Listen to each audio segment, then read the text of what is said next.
موضوع الدرس في معتقدات الباطلة اليهود والنصارى والرد عليهم سورة المائدة تفسير ابن كثير. الحمد لله رب العالمين والصلاة والسلام على أشرف الأنبياء وسيد المرسلين سيدنا محمد وعلى آله وأصحابه أجمعين. اللهم صل على سيدنا محمد وعلى آل سيدنا محمد كما صليت على إبراهيم وعلى آل إبراهيم في العالمين إنك حميد مجيد. أعوذ بالله من الشيطان الرجيم. بسم الله الرحمن الرحيم. وقالت اليهود يد الله مغلولة غلت أيديهم ولعنوا بما قالوا بل يداه مبسوطتان ينفق كيف يشاء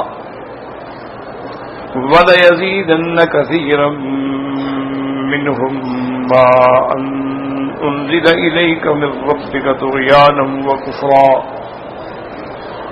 وألقينا بينهم العداوة والبغضاء إلى يوم القيامة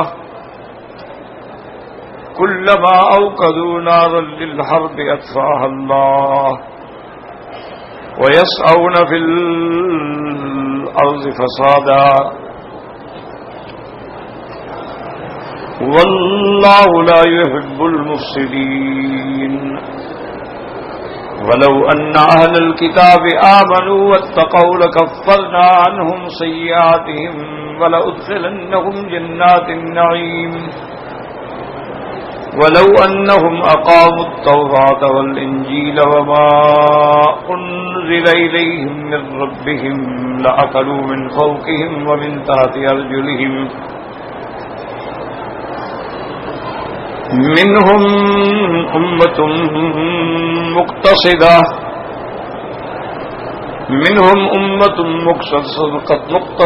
وكثير منهم ساء ما يعملون. قال المؤلف والمفسر رحمه الله تعالى أدام النفع بعلومه وعلومكم في الدارين آمين إلى أن قال. وقال ابن أبي حاتم وذكره يونس بن حبيب حدثنا أبو داود قال حدثنا محمد بن مسلم بن الوزاح قال حدثنا ثابت بن سعيد الحمداني قال لقيته بالري وحدث عن يحيى ابن يعمر قال خطب علي بن أبي طالب رضي الله تعالى عنه فحمد الله وأثنى عليه ثم قال أيها الناس إنما هلك من كان قبلكم بركوبهم المعاصي ولم ينههم الربانيون والأحبار فلما تمادوا في المعاصي أخذتهم العقوبات فامروا بالمعروف وانهوا عن المنكر قبل أن ينزل بكم مثل الذي نزل بهم واعلموا أن الأمر بالمعروف والنهي عن المنكر لا يقطع رزقا ولا يقرب أجرا. ابو فسر رحمۃ اللہ علیہ فرماتے ہیں کہ ثابت ابن سعید الحمدانی فرماتے ہیں کہ میں مقام رئی میں، رئی جگہ کا نام ہے، میری وہاں ملاقات ہوئی تو انہوں نے یحییٰ ابن یعمر کے واسطے سے یہ روایت بیان کی. قال خطب علی ابن ابی طالب رضی اللہ تعالی عنہ، حضرت علی رضی اللہ تعالی عنہ نے خطبہ دیا. فحمد اللہ واثنى علیہ، اللہ کا حمد بیان کیا، اللہ کی تعریف بیان کی.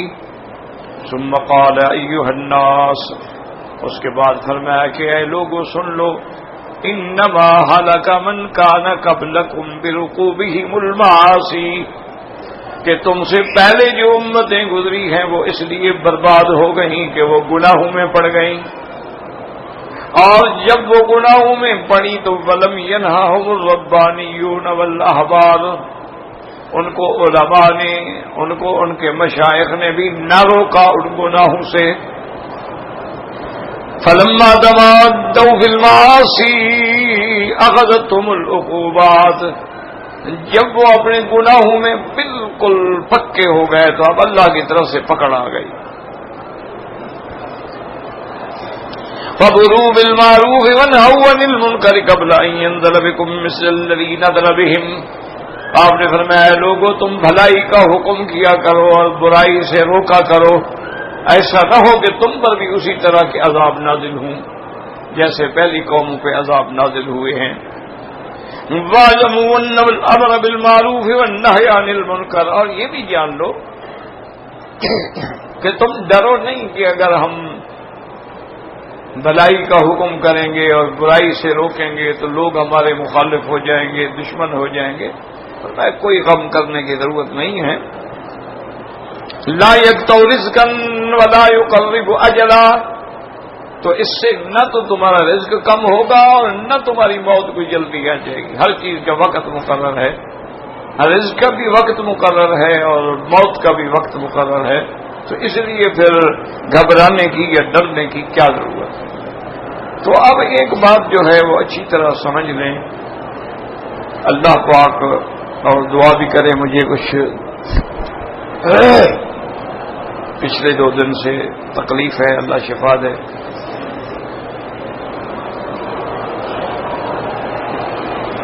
تو بات ایک دماغ میں رکھ لیں کہ دنیا میں اللہ نے جو مخلوق پیدا کی ہے، جو مکلف ہیں یعنی جن کے لیے شریعت ہے، سمجھیں، وہ صرف 2 ہیں، ایک انسان اور ایک جن۔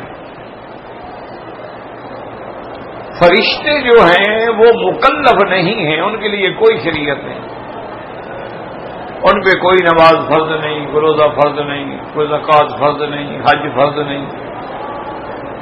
وہ تو اللہ کی ایک معصوم مخلوق ہے جو گناہوں سے پاک ہے اور اللہ کے احکام کی پابند ہے، اور ہر وقت ان کی غذا جو ہے وہ تسبیح ہے، سبحان اللہ والحمدللہ لا الہ الا اللہ اللہ اکبر سبوح قدوس ربنا ورب الملائکۃ والروح، یہ ان کی تسبیح ہے۔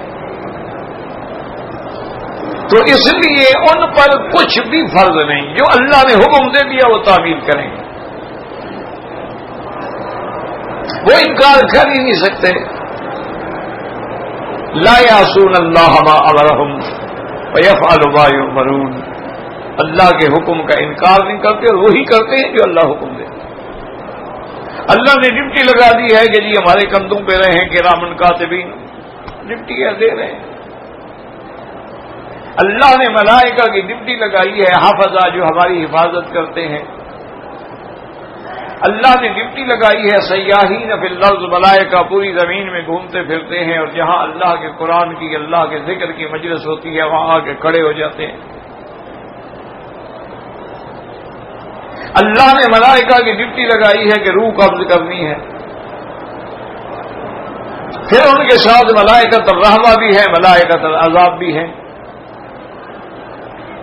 اللہ نے ملائکہ کی ڈپٹی لگائی ہے کہ بادلوں کو چلانا ہے۔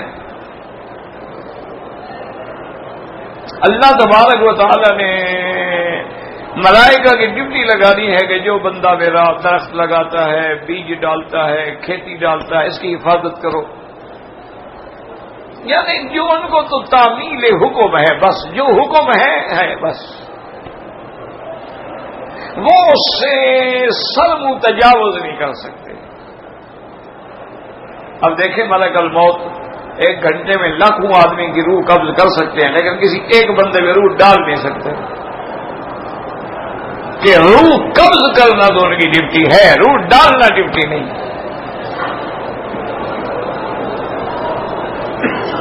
اسی طرح سے جتنے بھی اللہ کے ملائکہ ہیں، مدبرات امر ہیں، وہ اسی اپنے کام میں چل رہے ہیں، تو اس لیے وہ تو مکلف ہے ہی نہیں، باقی ہے انسان اور جن۔ ان کے لیے اللہ نے شرائع نازل کی ہیں، ان کے لیے تکلیف ہے، ان کے لیے شریعت ہے، ان کے لیے احکام ہیں، ان کے لیے اوامر ہیں، نواہی ہیں، زواجر ہیں، انسان کے لیے بھی اور جنوں کے لیے بھی۔ انسان اور جن میں افضل جو ہے وہ انسان ہے، اور ملائکہ سے بھی افضل ہے۔ اس لیے اللہ نے تمام ملائکہ کو حکم دیا کہ آدم علیہ السلام کو سجدہ کرو۔ تو مسجود الملائکہ بشر ہے، انسان ہے، فرشتہ نہیں ہے، نور نہیں ہے۔ اور جن جو ہیں یاد رکھو وہ بھی ایک مخلوق ہے، اور ان کی جو تعداد ہے وہ بھی اللہ کے سوا کوئی نہیں جانتا۔ اور جیسے انسانوں میں صحابہ ہیں، تابعین ہیں، تبع تابعین ہیں، مجتہدین ہیں، محدثین ہیں، فقہاء ہیں، علماء ہیں، اولیاء ہیں، صوفیاء ہیں، اسی طرح جنوں میں بھی ہیں۔ جنوں میں بھی صحابی ہیں، جنہوں نے حضور کے ہاتھ پہ اسلام لائے وہ صحابی ہیں۔ جنہوں نے حضور سے قرآن سنا وہ صحابی ہیں، اور پھر ان سے جنہوں نے سنا وہ تابعی ہیں۔ تو یاد رکھیں کہ جنات میں بھی مسلمان بھی ہیں، صحابہ بھی ہیں، ان میں ابرار بھی ہیں، اخیار بھی ہیں، ان میں اشرار بھی ہیں۔ اور اسی طرح علماء نے یہ لکھا ہے کہ جیسے انسانوں میں آج کل جنہیں آپ دیکھیں نا کئی جماعتیں بن گئی ہیں، اصل تو اہل سنت والجماع ہے نا، باقی تو ساری باطل جماعتیں ہیں نا۔ اصل جماعت جو ہے وہ اہل سنت والجماعت۔ حضور نے حکم دیا علیکم بسنتی، میری سنت کو پکڑو۔ حضور نے حکم دیا ید اللہ علی الجماع کہ اللہ کا ہاتھ جماعت پہ ہوتا ہے۔ تو اصل جو ہے وہ تو ہے اہل سنت والجماع، صحابہ بھی، تابعین بھی، ائمہ اربعہ بھی، تمام محدثین، علماء، صلحاء، صوفیاء، سب اہل سنت والجماع۔ باقی فرقے جو ہیں وہ باطل فرقے، باقی جو 72 فرقہ ہے وہ باطل فرقے ہیں، روافض ہیں، خوارج ہیں، معتزلہ ہیں، کرامیہ ہیں، جبریہ ہیں، قدریہ ہیں، مشبہہ ہیں، آغا خانی ہیں، قادیانی ہیں، اور کئی فرقے ہیں۔ وہ تو سارے باطل فرقے ہیں، جہنمی فرقے ہیں۔ لیکن جنوں میں بھی یہ سارے فرقے ہیں۔ میں نے کہنے کا مقصد یہ تھا، یعنی جنات میں بھی اسی طرح شیعہ بھی ہیں اور خارجی بھی ہیں۔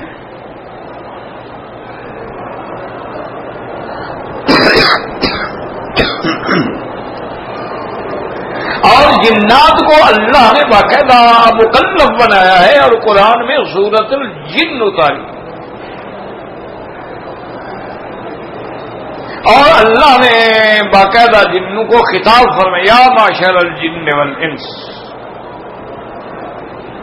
ساری سورۃ رحمان میں انس اور جن دونوں کو خطاب، فبأي آلاء ربكما تكذبان لا نكذب بنعم ربنا ولك الحمد۔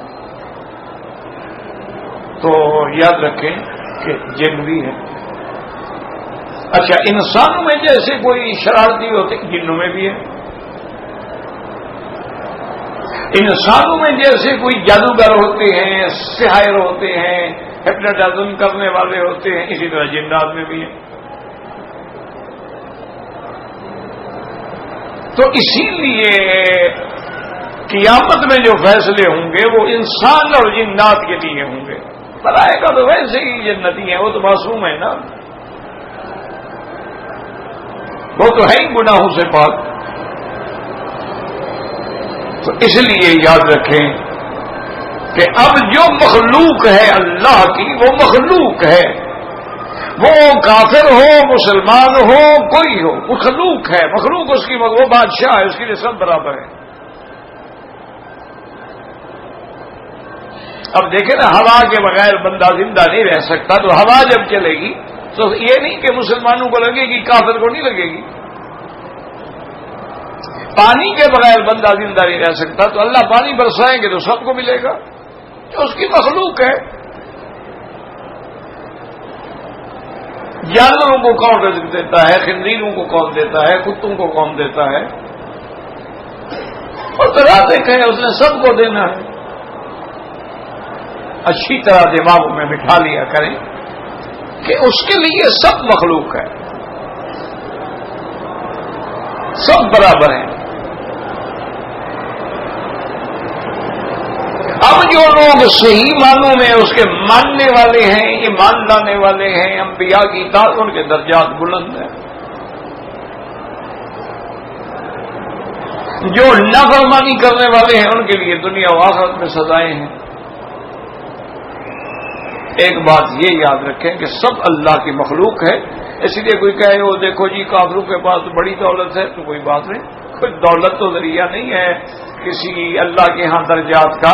اگر دولت ایسی چیز ہوتی تو حدیث میں آتا ہے لما سکا کافر منہا قطرہ دم، کافر کو تو پھر ایک پانی کا قطرہ بھی نہ ملتا۔ دولت اور دنیا کی کوئی قیمت نہیں ہے، قیمت ہے تیرے اعمال کی، تیرے ایمان کی، تیرے عقائد صالحہ کی۔ اگر دولت ہی معیار ہوتا تو پھر تو قارون اور حامان اور فرعون کا درجہ بلند ہوتا۔ موسیٰ علیہ السلام کی بات کچھ نہیں تھا، وہ تو ان کے گھر میں پل رہے تھے۔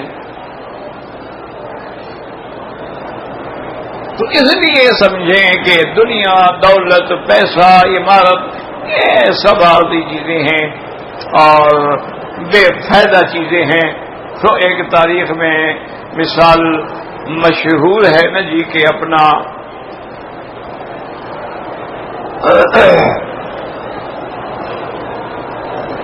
کہ ایک آدمی نے پوچھا کہ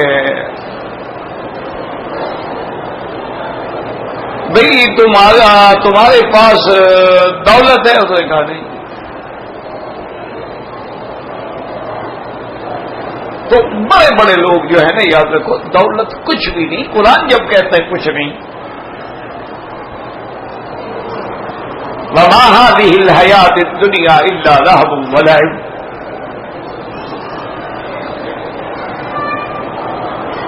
وَلَلدَّارُ الْآخِرَةُ خَيْرٌ، اصل چیز آخرت ہے۔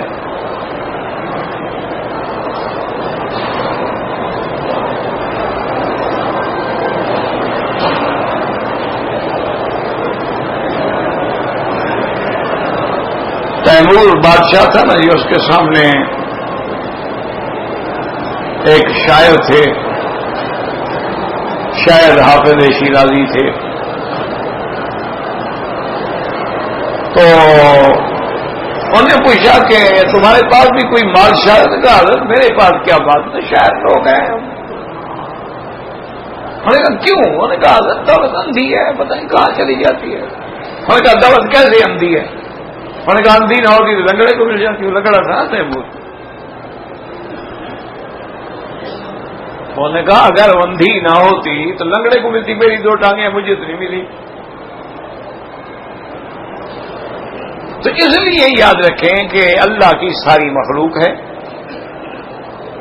وہ دنیا میں کھائیں گے پیئیں گے۔ تمہارے بچے ہوتے ہیں، کافروں کے بھی بچے ہوتے ہیں، تمہارے بچوں سے زیادہ صحت مند ہوتے ہیں کیونکہ ان کا وہ میڈیکلی لحاظ رکھتے ہیں، ان کی عورتیں زیادہ فٹ ہوتی ہیں، وہ میڈیکلی لحاظ رکھتی ہیں، وہ باقاعدہ ایکسرسائز کرتی ہیں، جاگنگ کرتی ہیں۔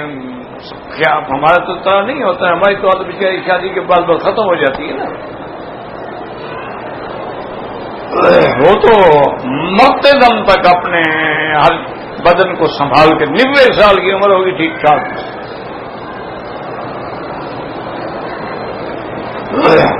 اور بالکل آزاد ہی۔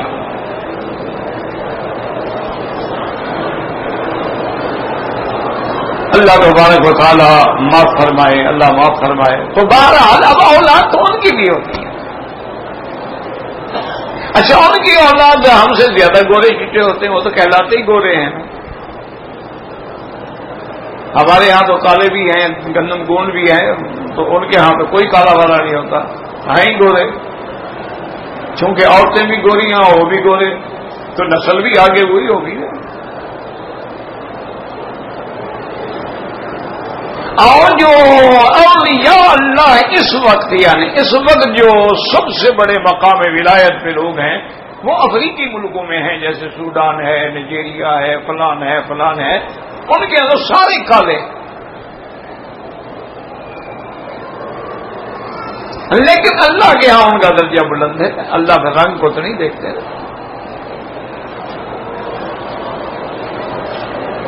اب کتنے حضور کے ساتھ صحابہ تھے، کتنے خوبصورت تھے، کتنے جوان تھے، کتنے قریشی تھے، کتنے ہاشمی تھے، کتنے بنو امیہ سے تھے، کتنے انصار تھے، لیکن فتح مکہ کے بعد کعبۃ اللہ کی چھت پہ کھڑے ہو کے اذان دینے کا شرف تو ایک کالے بلال کو ملا ہے نا، رضی اللہ عنہ۔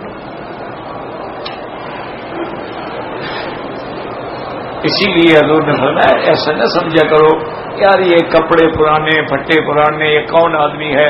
آپ نے فرمایا رب اشعث اغبر، بعض لوگ ایسے ہوتے ہیں کپڑے بالکل میلے کچیلے ہیں، بالوں میں مٹی پڑی ہوئی ہے، اور فرمایا کہ جب بات کرے کوئی سنتا نہیں، اگر کسی لڑکی کے لیے پیغام بھیجے تو کوئی پیغام قبول نہ کرے، اگر کسی کو کوئی بات کہے تو کوئی بات نہ سنے، لیکن اس کا اللہ کے ہاں اتنا بڑا مقام ہوتا ہے کہ لو اقسم علی اللہ لا برہ، اگر کسی بات میں وہ قسم کھا لے اللہ اس کو سچا کر دے، اللہ کا وہ مقبول بندہ ہو۔ بظاہر بیچارہ کچھ بھی نہیں، آپ نے فرمایا اذا خطب لا یخطب، اگر بیچارہ کسی کو خطبہ کرے کون اس کا خطبہ قبول کرے؟ بھائی اذا نکاح اذا اراد نکاح کرنے کا بھائی ان کا کون اس کو لڑکی دے گا؟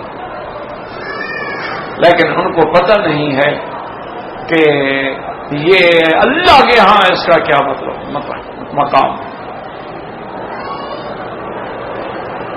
تو اس لیے اب جو بات میں نے کرنی ہے مختصر عرض کروں کہ ساری مخلوق اللہ کی ہے، اور اللہ کسی کافر کو اس لیے عذاب نہیں دیتے کہ وہ کافر ہے، بات سمجھو، کہ کیونکہ کافر ہے لہذا اس کو عذاب دے، بالکل نہیں۔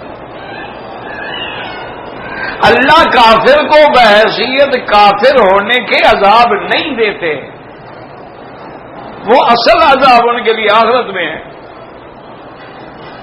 عذاب ان کافروں کو دیتے ہیں جو کفر کے ساتھ مجرم ہوتے ہیں، جرائم کرتے ہیں، اللہ کی مخلوق کے لیے عذاب بن جاتے، پھر عذاب آتا ہے۔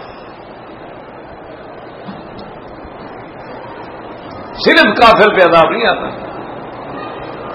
اس لیے اللہ فرماتے ہیں الم تر کیف فعل ربک بعاد ارم ذات العماد التي لم يخلق مثلها في البلاد وثمود الذين جابوا الصخر بالواد وفرعون ذي الاوتاد الذين طغوا في البلاد فأكثروا فيها الفساد فصب عليهم ربك صوت عذاب۔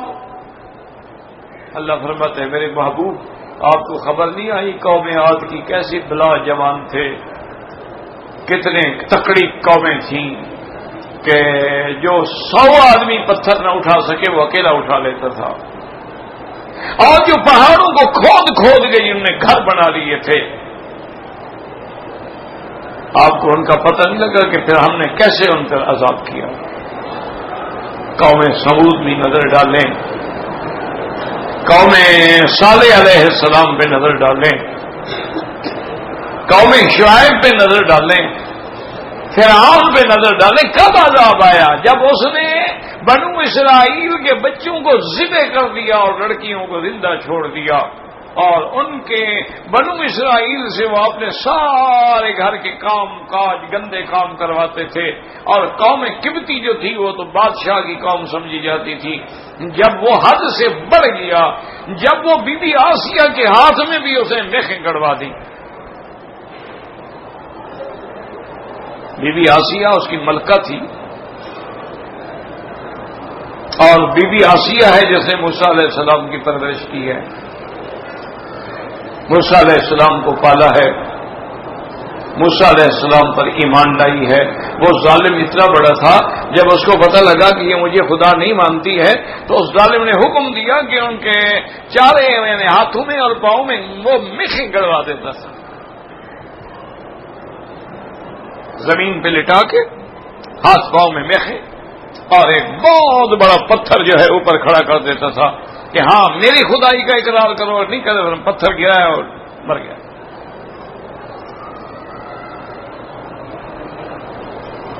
تو امرأۃ فرعون اسی حالت میں تھی، ہاتھوں میں میخیں گڑی ہیں، پاؤں میں میخیں گڑی ہیں۔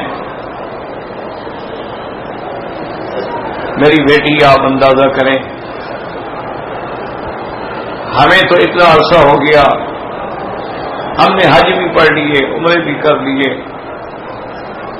لیکن ہمیں تو دعا مانگنا نہ آیا۔ دیکھیں کیسے دعا مانگی، رب ابن لی عندک بیتا فی الجنۃ ونجنی من فرعون وعملہ ونجنی من القوم الظالمین۔ اللہ اکبر، اللہ، ہمیں تو مانگنا بھی نہ آیا نا جی۔ مشکل تو یہ ہے نا، ہم تو کہتے ہیں دعائیں منظور نہیں ہوتی، مانگنا ہی نہیں آتا تو منظور کیا ہو۔ آپ کو کسی کے گھر میں جا کے پیسے مانگنے ہوں، مانگتے روٹی رہیں تو روٹی کھلا کے کہے گا جاؤ جی کھانا کھا لیا دفعہ ہوں۔ ہمیں تو مانگنا بھی نہ آیا نا کہ اللہ سے مانگا کیسے جاتا ہے۔ ہمیں تو آج تک یہ بھی سمجھ نہ آیا کہ ہاتھ جو ہیں ملا کے مانگنے ہیں، کھول کے مانگنے ہیں، اونچے کر کے مانگنے ہیں اور اونچے کر کے مانگنے ہیں۔ ہمیں تو یعنی ہاتھ اٹھانا بھی نہ آیا۔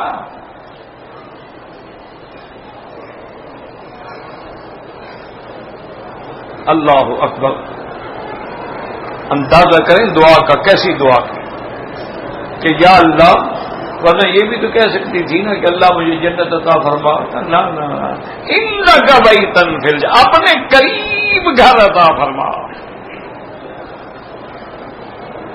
تو اللہ کے گھر کے عرش کے جو قریب ہوگا تو سب سے اعلیٰ گھر ہوگا نا۔ بڑے گھر کی عورت تھی تو مانگ بھی تو بڑی چیز رہی ہے نا۔ اور مجھے فرعون سے، اس کے ظلم سے بچا۔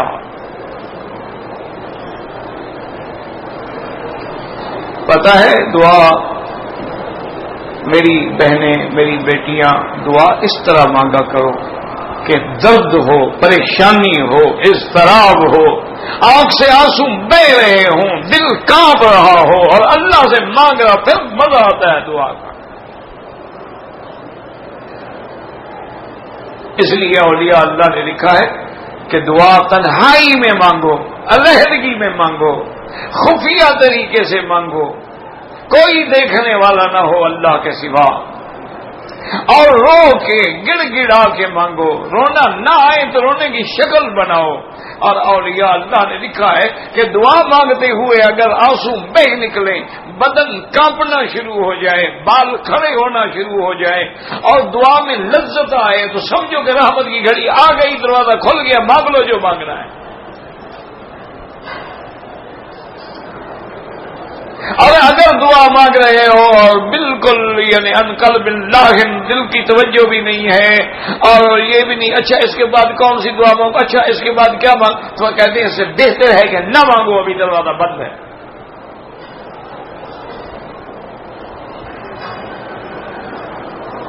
خیر یہ تو اولیاء اللہ کا مقام ہے، ہمارے لیے تو ہے کہ ہر وقت مانگیں، جیسے ہیں جیسے ہم ہیں، دعائیں بھی تو ہماری ایسی ہی ہوں گی نا۔ اب جب دعا اس عالم میں مانگی نا تو اللہ نے حکم دیا جبرائیل حاضر رب جلیل، فرمایا کہ بی بی آسیہ کے اور جنت کے درمیان میں سارے پردے ہٹا دو اور بی بی کو اپنا گھر جنت میں دکھلا دو۔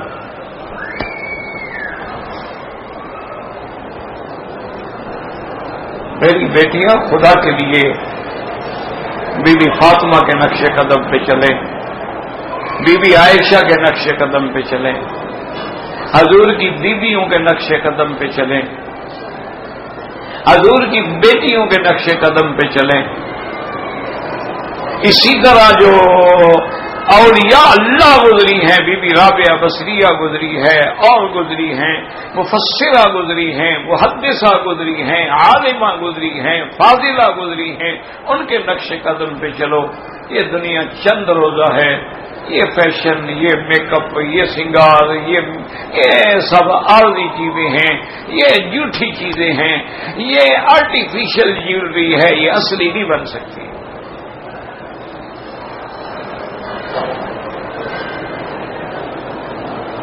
دیکھیں کمال ہے. اسی حالت میں اللہ نے کھولو پردے کھول دو. اب جب بھی اللہ نے قرآن میں نام نہیں لیا آسیہ کا، لیکن حدیث میں آ گیا نام، قرآن میں نہیں ہے. ضرب اللہ مثلا للذین آمنوا امرأۃ فرعون نام نہیں لیا قرآن. اچھا، جب جنت کے محل پہ نظر پڑی نا تو بی بی کو تو تکلیفیں اور غم اور سب بھول گیا، مسکرانے لگی. فرعون اوپر کھڑا تھا، کہتے اچھا آپ پاگل ہو گئی ہے، اس وقت ہنسنے کا وقت ہے، اب بھی مجھے خدا مان لو. نے کہا کون ہو تم تجھے خدا مان لو؟ میں اس کو خدا مانتی ہوں جو تیرا بھی رب ہے، میرا بھی رب ہے، وربکم الاولین، تم سے جو پہلے گزرے ہم سب کا بھی رب ہے. فرعون نے حکم دیا، پتھر گرایا گیا اور بی بی کی، اور اللہ کی انعام دیکھو، اوپر سے پتھر گرا. اللہ نے فرمایا ملک الموت پتھر پہنچنے سے پہلے پہلے بی بی کا روح قبض کر لو، اسے تکلیف ہی نہ ہو پتھر لگنے کی.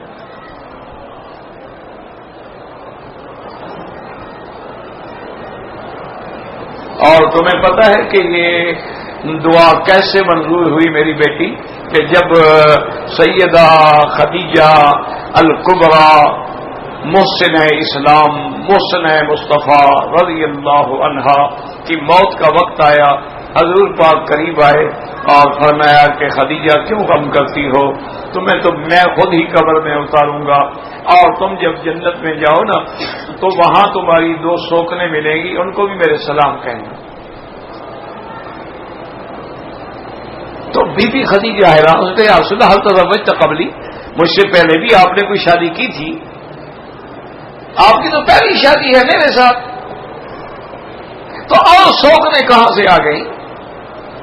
آپ نے فرمایا ایک تو بی بی آسیہ ہوگی اور ایک بی بی ام کلثوم ہوگی، موسیٰ علیہ السلام کی بہن، ان سے اللہ نے میرا جنت میں نکاح کیا. اب دیکھو کیسے دعا منظور ہوئی کہ رب ابن لی عندک بیتن، تو جنت میں سب سے اعلیٰ گھر کس کا ہوگا؟ حضرت محمد مصطفیٰ کا، اور یہ بیوی بن کے اس کے گھر میں رہنے کی کہ نہیں؟ تو اس مقام پہ اللہ نے پہنچا دیا کہ نہیں پہنچا دیا؟ اسی لیے ہے تو تاریخی بات، حدیث میں نہیں ہے، یاد رکھو.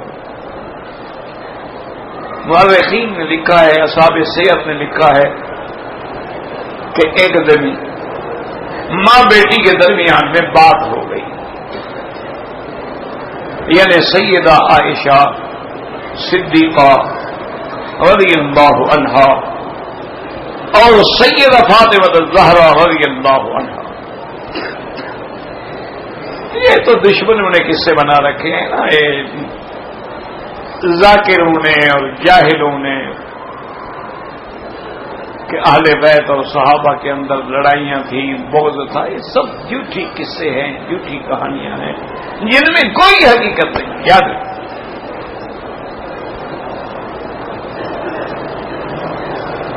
ان کا تو قرآن گواہ ہے کہ رحماء بینہم، ان کا تو آپس میں محبت تھی، ایک دوسرے سے پیار کرنے والے تھے. تو سیدہ فاطمہ رضی اللہ عنہا خوش بیٹھی تھی تو کہنے لگیں کہ امہات المومنین بی بی عائشہ سے، اور پتہ ہے بی بی عائشہ کیا کہتی تھی؟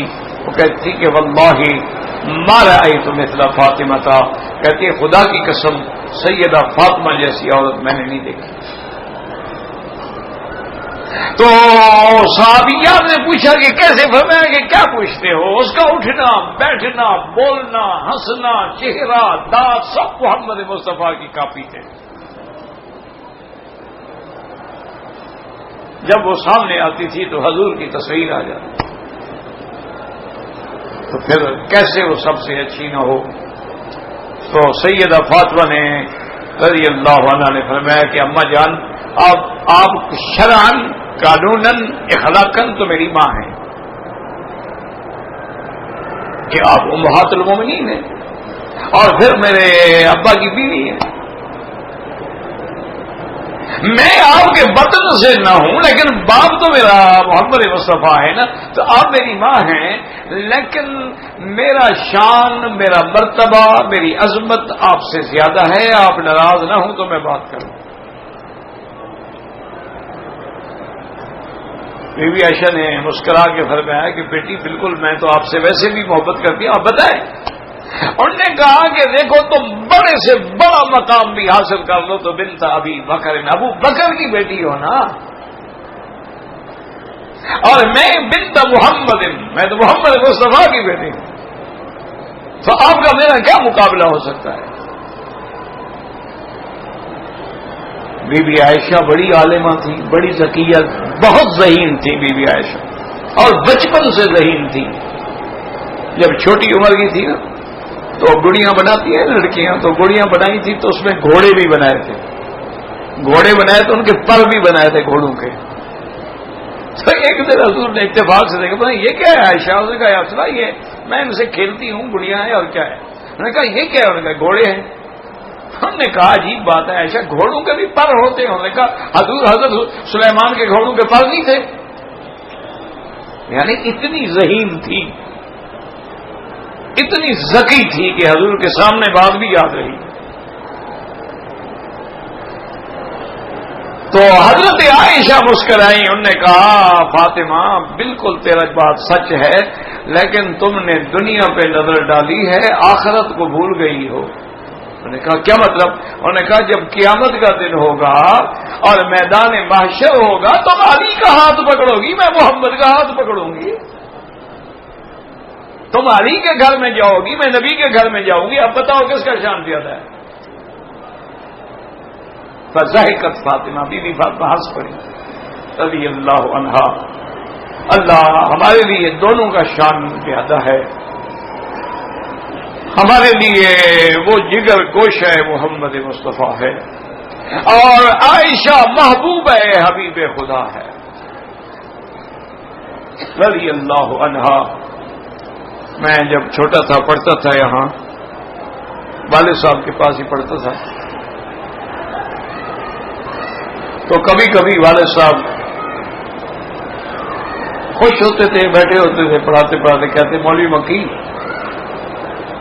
عقیدہ تو میرا یہی ہے کہ حضور کے بعد افضل ابو بکر ہے.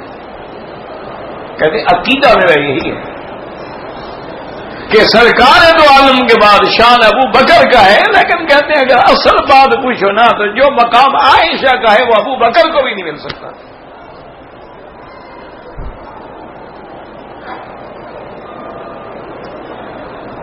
فرماتے ابو بکر زیادہ سے زیادہ حضور کے ہاتھ چوم لے گا نا،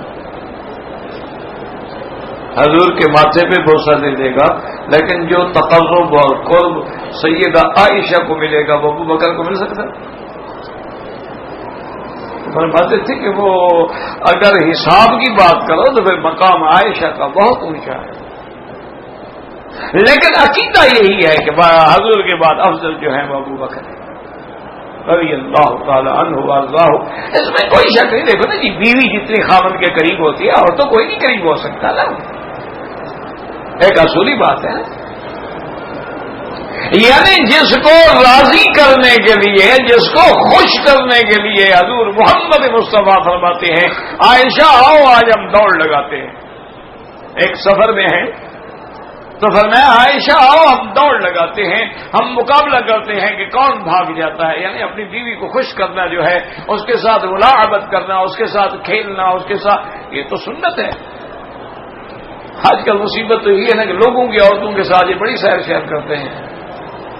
اپنی بیوی تو ان کو آگ لگتی ہے نہیں، جیسے تیرے دل میں انگارے ہیں نا، اس کے دل میں بھی تیری وجہ سے جہنم ہے.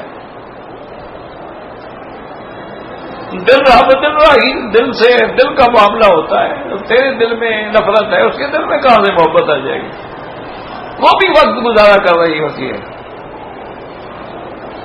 حضور امام الانبیاء، یار سوچو تو صحیح، مقام تو سوچو نا،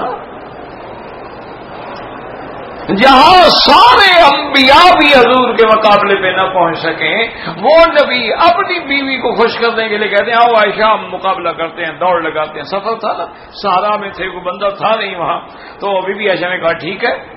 تو بی بی عائشہ کو جوانی پہ ناز تھا کہ میں حضور سے بھاگ جاؤں گی، یہ کوئی بات ہے.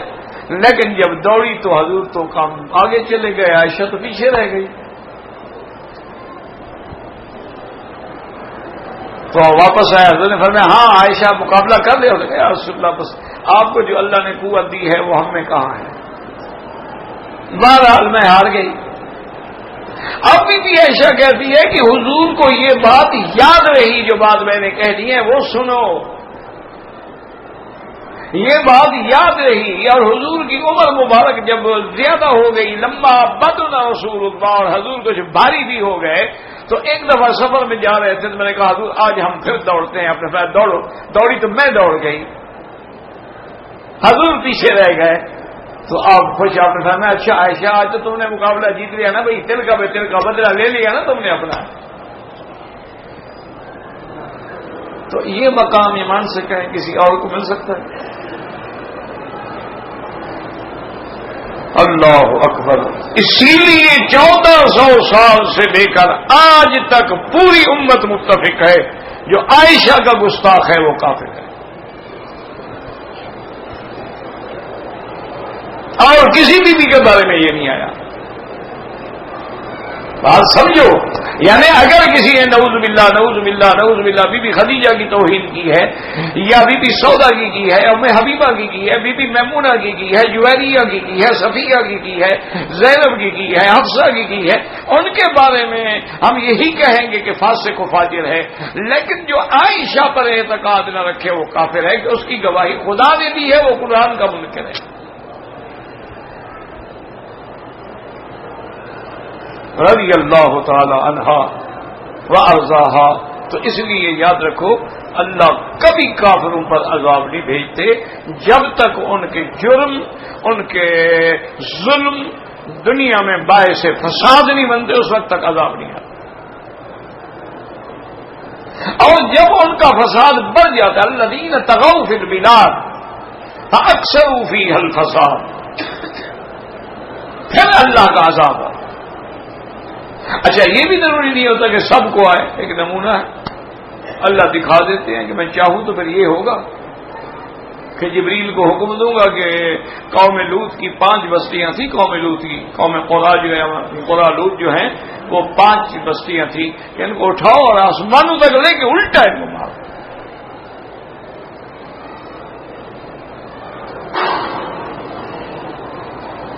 عذاب کا اندازہ کیا آپ نے کہ بستیوں کو تو خوم اللہ زمین کے نیچے سے اٹھا لو، اور اس وقت بھی اس میں لاکھوں کی آبادی تھی، 2-3 ہزار آدمی نہیں تھے. فجعلنا عالیہا سافلہا وامطرنا علیہا حجارۃ. اللہ نے حکم دیا کہ اب ان کو اونھے الٹے گرا دو، ان کو وہی سزا دو جیسے یہ لڑکوں کو اونھا کر کے بدفعلی کرتے تھے، ان کو سیدھا اونھا کر کے مارو.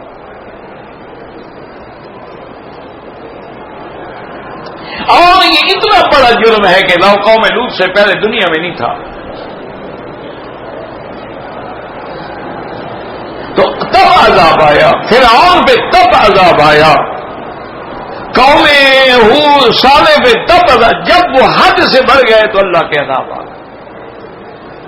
اب دوسری بات جو میں نے کہنی ہے جو سیدنا علی نے فرمائی کہ جب دنیا میں بے حیائی عام ہو رہی ہو، اگر تم اس کو منع نہیں کرو گے، نہیں روکو گے، تیرے گھر میں بے حیائی ہے، لڑکیاں فیشنیبل ہیں، لڑکے گانے گا رہے ہیں، لڑکے لڑکیوں کی شکل بنائے ہوئے پھر رہے ہیں، لڑکوں نے کانوں میں بالے ڈال رکھے ہیں، گلے میں چینیں ڈال رکھی ہیں، اور جناب لڑکے ایسے موبائل اور ہر وقت جو ہے ٹیلی فون اور ہر وقت آئی پیڈ اور پتہ نہیں کیا کیا بلائیں ان کے ہاتھ میں ہے، اور تم نے نہ روکا تو اللہ فرماتے ہیں، حضور نے فرمایا کہ پھر تم پر بھی عذاب آئے۔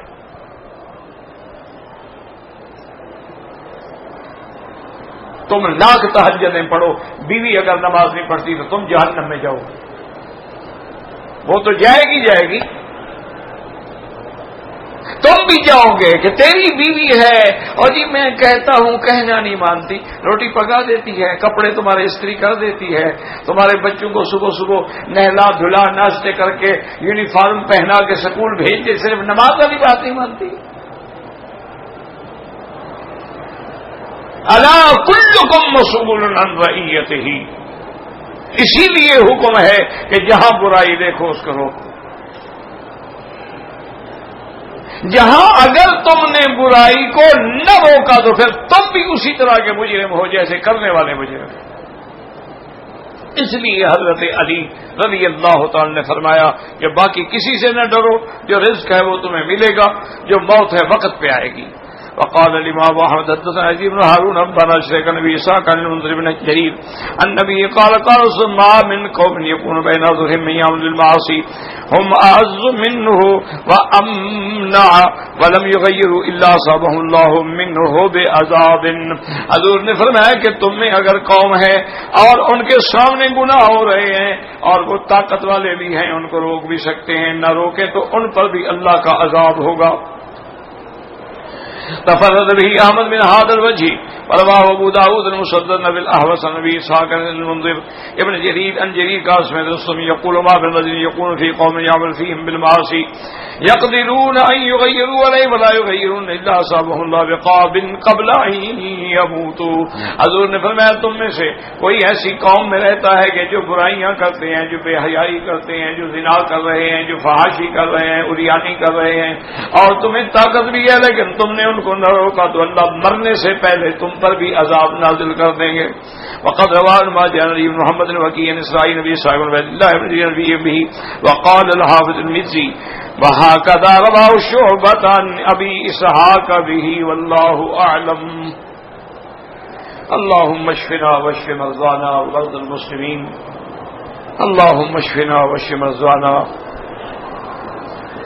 معلوم نہ ہونے کی وجہ سے غلطی سے جرموک پہن کر عمرہ کر لیا ہے، کیا اس پر دم ہے؟ پتہ نہیں جرموک کیا ہوتا ہے، مجھے تو نہیں پتا جرموک کیا ہے۔ میں نے موزہ پہن کے اگر بغیر عذر پہنا ہے دم ہے باقاعدہ، ایک بکری دم ادا کرو۔ ایک ہے عذر تھا کہ پاؤں میں چھالے تھے، کچھ تھا، چل نہیں سکتا تھا، پھر کوئی حاضر نہیں۔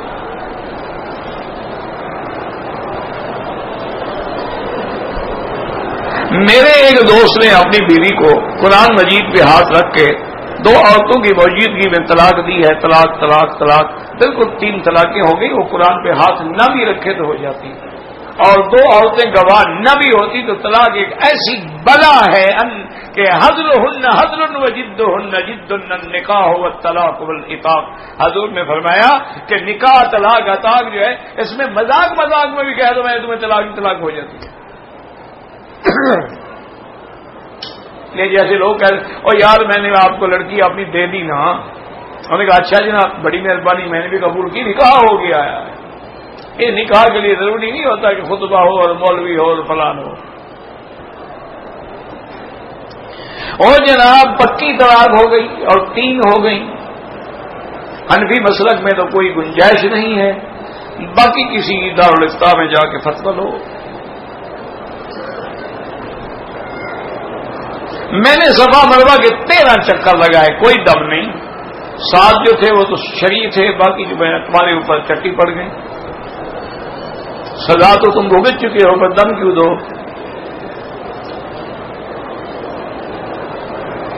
میں نے پہلے عمرہ کیا، سر کے بال کینچی سے کاٹے تھے، اگر سارے سر سے کاٹے تھے پھر تو ٹھیک ہے، اگر ٹک لگائے تھے تو دم پڑ گیا۔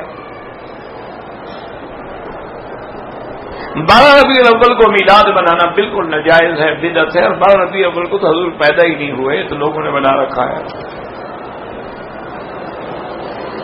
زندوں کے لیے نہ طواف ہے نہ عمرہ ہے، ان کے لیے دعا کرو۔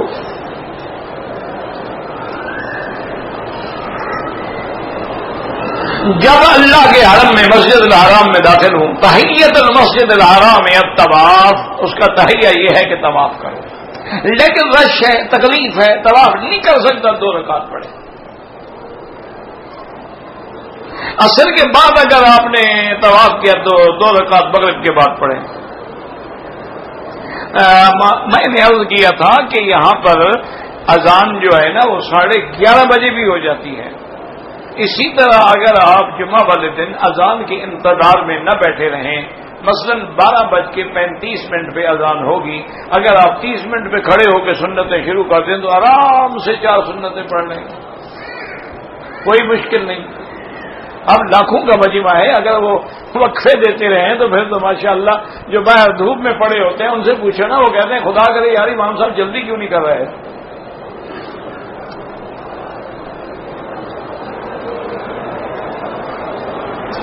کہتے ہیں جی کہ جہری نماز میں امام الحمد شروع کرتے ہیں، اٹکتے ہیں، 3 بار کرنے کے بعد شروع کر پاتے ہیں، بیچارہ یعنی اس کی زبان میں لکنت ہے، نماز ٹھیک ہے، نماز ٹھیک ہے، بلکہ حدیث میں آتا ہے کہ ایک آدمی قرآن پڑھ رہا ہے وہ تو صحیح زبان ہے، لیکن ایک ایسا ہے اٹک اٹک کے پڑھتا ہے، اللہ اس کو ڈبل اجر دیتے ہیں۔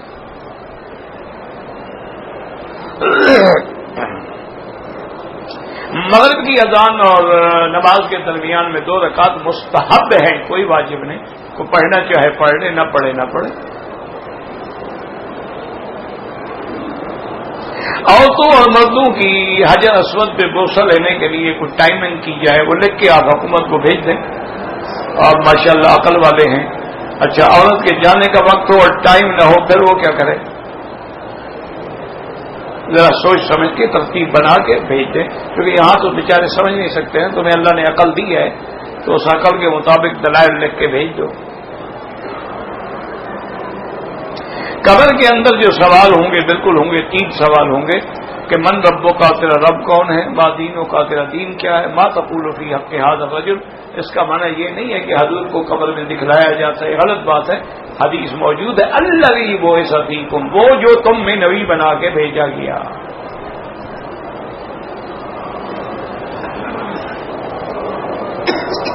ہمارے گاؤں میں جمعہ کی نماز شروع کی، ایک ہائی اسکول ہے، سکول زمانہ بھی ہے، 6 کلومیٹر ہے، پتہ نہیں کئی روزانہ شہر آتی جاتی ہیں، وہاں دکانیں بھی ہیں، تو ٹھیک ہے، وہاں جمعہ ٹھیک ہے۔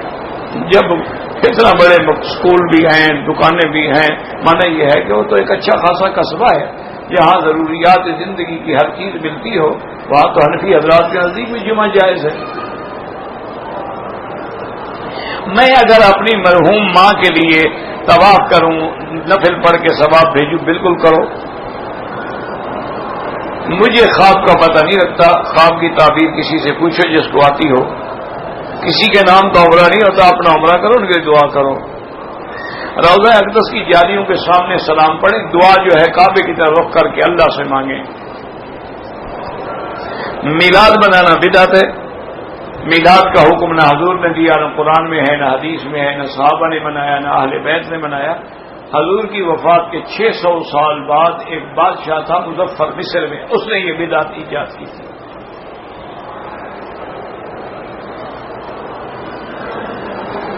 میری 2 بہنیں ہیں، بیمار ہیں، اللہ شفا عطا فرمائے۔ بھائی یہ بیماری بھی اس کی طرف سے امتحان ہے، ابتلا ہے، لیکن ہم عاجز ہیں، ہم برداشت نہیں کر سکتے، دعا کریں۔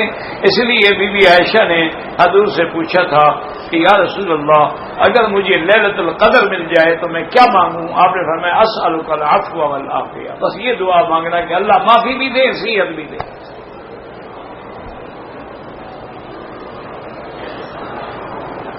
ہم پاکستان میں رہتے ہیں، ہم آپ سے بیعت کرنا چاہتے ہیں، میں کوئی پیر ہوں کہ میری بیعت کرو گے؟ نہ میں مجاز ہوں، نہ میں پیر ہوں، نہ میں کبھی بیعت کرتا ہوں۔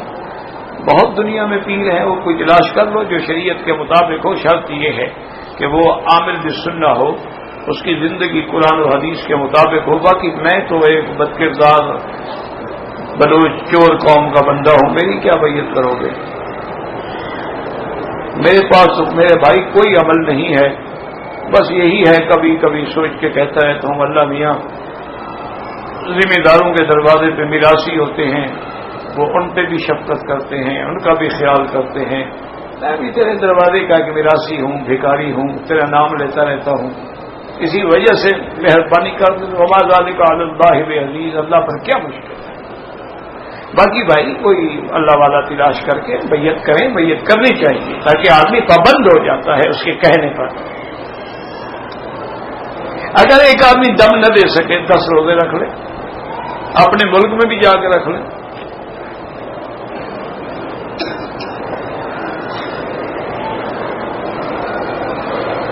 ایک لڑکی جس کا نکاح 9 سال پہلے ہوا تھا، اس کی رخصتی نہیں ہوئی تھی، اب وہ لڑکی کسی وجہ سے اس کو پسند نہیں کرتی ہے، تو اس کو بتائے بغیر کیا مانا جا کے خلو کا دعویٰ کرو، باقاعدہ خلو میں قاضی اس کو بلائے گا، خلو لے لے، اور خلو کو کوئی خارج ہی نہیں کر سکتا کہ جب عورت کھڑی ہو جائے کہ میں نے جانا ہے پھر اس کو کون روک سکتا ہے؟ صرف یہ ہوگا کہ اگر تمہیں اس نے کچھ دیا تھا نکاح میں، زیور دیا، کپڑے دیے، کچھ وہ واپس کرنی پڑیں گی آپ۔ حضور کے زمانے میں بھی ایک بی بی تھی، بی بی بریرہ، بی بی عائشہ کی بڑی سہیلی بھی تھی، اس کا نکاح ہو گیا، شادی ہو گئی۔ اتفاق کی بات ہے کہ جس سے شادی ہوئی نا جی، وہ بیچارہ خوبصورت آدمی نہیں تھا، تو مغیث اس کا نام تھا۔ تو حضور کی خدمت میں بی بی آئی اور کہا یا رسول اللہ میرا خاوند سے گزارا نہیں ہو سکتا، میری جان چھڑوائیں۔ حضور نے فرمایا اللہ کی بندی دیکھا نہیں ہے، وہ مغیث بھی بیچارہ پیچھے آیا نا، اور نے فرمایا دیکھا نہیں ہو تیرے محبت میں پیچھے روتا روتا آ رہا ہے، اب بھی آنسو بہا رہا ہے، اس پر مہربانی کرو، کیوں اس کو چھوڑتی ہو؟ دیکھیں نا کیسی عورتیں بھی کیسی سمجھدار۔ اور اس نے کہا یا رسول اللہ یہ آپ کا حکم ہے تو میں مر جاؤں گی، زندگی اسی کے ساتھ گزاروں گی۔ آپ نے فرمایا نہیں میرا حکم نہیں، مشورہ ہے۔ حضور مشورہ میں نہیں مان سکتا، مجھے اس سے نفرت ہے، میں اس کو دیکھ نہیں سکتی، تو میں اس کے حقوق کیسے ادا کروں؟ آپ نے فرمایا اچھا جو کچھ تمہیں مغیث نے دیا تھا وہ اس کو واپس لوٹاؤ گی؟ اس نے کہا حضرت وہ بھی لے لے مجھے، اور بھی لے لے، میری جان چھوڑے بس۔ پھر حضور نے خلو کرا دیا۔ مذہب سما پر جو ہے میرا بھائی گزارش یہ ہے، پہلی بات تو یہ ہے کہ ان مسائل میں ہم سے قیامت میں یا قبر میں یا حشر میں سوال نہیں ہوگا، لہذا بحث میں پڑھنے کی کیا ضرورت ہے۔ باقی جہاں تک ہے سما موتا، اس میں تو اختلاف ہے، انبیاء کے سما میں تو کوئی اختلاف نہیں۔ عام مردوں کے سما میں ہے کہ اللہ چاہے تو سنوا دے، چاہے تو نہ سنوائے، لیکن اکثر علماء اس طرح بھی ہیں کہ وہ سب سنتے ہیں، اللہ سنواتے ہیں۔ اگر نہ سنتے تو السلام علیکم یا دار قوم مؤمنین، سلام کرنے کی کیا ضرورت تھی؟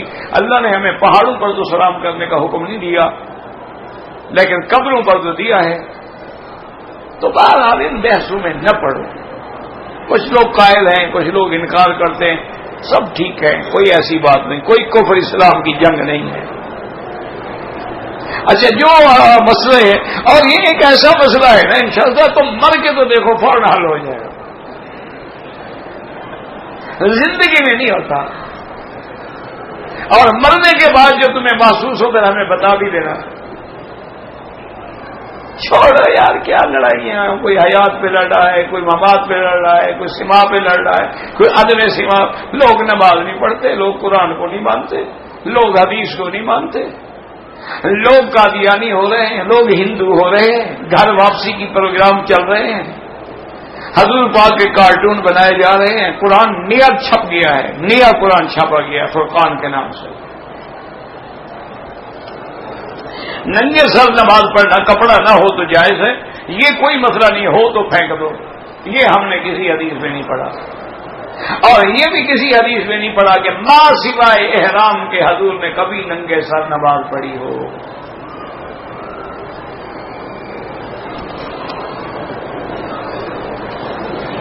اما عائشہ کی مسجد سے عمرہ ہو سکتا ہے؟ بالکل ہو سکتا ہے۔ نہ ہو سکتا تو یہ حکومت اسلامی حکومت ہے، قرآن و سنت پہ چلنے والی، یہ وہاں مسجد بناتے، یہ تو نشان بھی گم کر دیتے تاکہ لوگ گناہ نہ کریں۔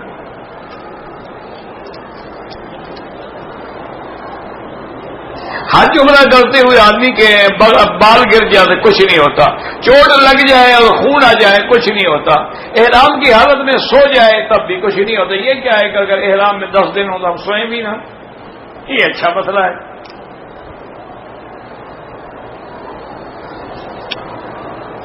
عام جرابوں پر مسا نہیں ہوتا، چمڑے کی ہوں تو ہو جاتا ہے۔ المسو علی الخفین یا علی الثقیلین یا ثقیلین۔ اگر احرام سر مڈانے سے پہلے چادر کھول دی پھر سر مڈا دیا تو دم بھی پڑتی ہے، اگر مڈایا ہی نہیں کپڑے پہن لیے 5-6 گھنٹے گزر گئے پھر جا کے سر مڈایا پھر دم پڑ جاتا۔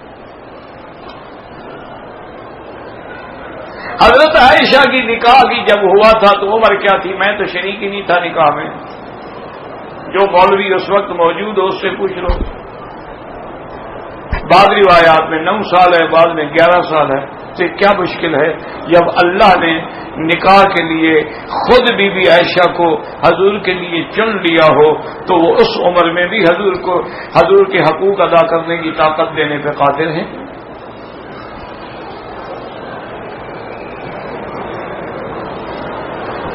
یہ لوگوں نے بنا رکھی ہے، اس کی عمر زیادہ تھی بی بی صاحبہ کی جب ہوئے نا، تقریباً 12 سال سے بھی زیادہ تھی، اور 12 سال کی لڑکی بالغ ہو جاتی ہے۔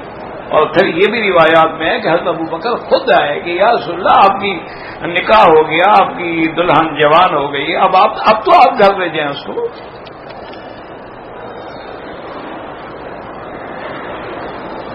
اگر طواف کے دوران یا مسجد میں جائے نماز مل جائے کسی غریب کو دے دو، یہ تھوڑا ہے کہ تم اپنا قبضہ کر لو۔ اگر باہر سڑک پر ریال مل جائے خیرات کر دو۔ احرام کی پابندی سے آزاد ہو، جب احرام ختم ہو جائے تو اپنی بیوی سے بوسو کنار کا سب کچھ کر سکتا ہے، بیوی سے بوسو کنار نہیں سب کچھ کر سکتا ہے۔ جب احرام کھل گیا بیوی ہے، یہ اچھا عمرہ کیا ہم نے، عمرہ کرنے کے بعد بیوی ختم